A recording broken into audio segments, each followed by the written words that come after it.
នេះគឺជាវីដេអូការធ្វើតេស្តក្រកភ្លើងអញ្ចឹងណាក្រកភ្លើងដែលយើង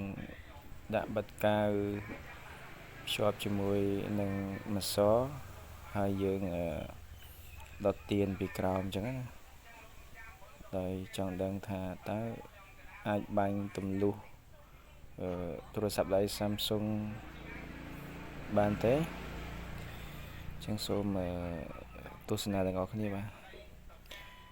ចិត្តផ្ទុះឡើយចិត្តផ្ទុះឡើយប្រហែលជា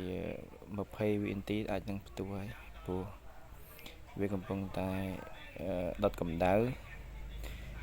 រវាងភ្លើងជាមួយនឹងក្រកភ្លើងណាកន្លែងប្រអប់ម៉ាសេលហ្នឹងបាទដល់ពេលកម្ដៅ